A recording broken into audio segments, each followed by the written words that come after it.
நீங்கள் பார்த்துக் கொண்டிருப்பது நியூஸ் 21 செய்திகள். தமிழ்நாடு செய்திகளை உடனுக்குடன் தெரிந்து கொள்ள நியூஸ் 21 செய்திகளை பாருங்கள். உண்மை, உழைப்பு, உயர்வு. பழனி நகராட்சி கட்டுப்பாட்டில் உள்ள கிரிவல பாதையில் ஆங்கிலேயர் காலத்தில் போடப்பட்ட குடிநீர் குழாய் பைப்பின் மேல் பகுதியில் உள்ள சுற்றுச்சுவரை நகராட்சி அனுமதி பெறாமல் இடித்ததை கண்டித்து 20க்கும் மேற்பட்ட கவுன்சிலர்கள் கூடி கோவில் அதிகாரிகளிடம் வாக்குவாதத்தில் ஈடுபட்ட சம்பவம் பரபரப்பை ஏற்படுத்தியது. மேற்கு தொடர்ச்சி மலையை ஒட்டியுள்ள பகுதிகளில் இருந்து சேகரிக்கப்படும் எஸ்எஸ் டேங்க் எனப்படும் குடிநீர் சுத்திகரிப்பு நிலையத்தில் இருந்து ஆங்கிலேயர் காலத்தில் 1929ஆம் ஆண்டு கிராவிட்டி மூலம் உந்துவிசை மூலமாக எந்தவித மோட்டார் பயன்படுத்தாமல் தண்ணீர் 14 கிலோமீட்டர் தானாக பயணித்து பழனிமலை கோவிலுக்கு செல்கிறது. இந்த குடிநீர் குழாய் பழனி நகராட்சி கட்டுப்பாட்டில் உள்ளது.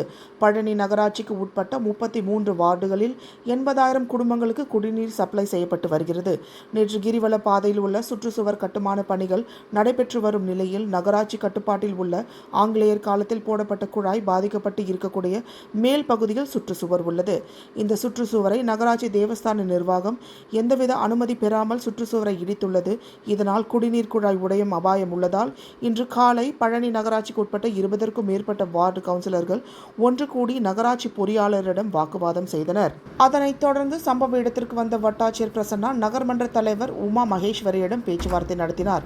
அதனைத் தொடர்ந்து காவல் நிலையத்தில் புகார் அளிக்கப்பட்டு நடவடிக்கை மேற்கொள்ளப்பட்டது என்றும் திருக்கோயில் அதிகாரிகளிடம் பேச்சுவார்த்தை நடத்தப்படும் என வட்டாட்சியர் தெரிவித்ததை அடுத்து நகர்மன்ற உறுப்பினர்கள் கலைந்து சென்றனர். பழனி நகராட்சிக்கு உட்பட்ட ஆங்கிலேயர் காலத்தில் போடப்பட்ட குடிநீர் குழாயின் பைப்பை கோவில் ஒப்பந்ததாரர்கள் இடித்த சம்பவத்தால் 20க்கும் மேற்பட்ட நகரமன்ற உறுப்பினர்கள் கூடி ஊழியரிடம் வாக்குவாதம் செய்த சம்பவம் பரபரப்பை ஏற்படுத்தியுள்ளது.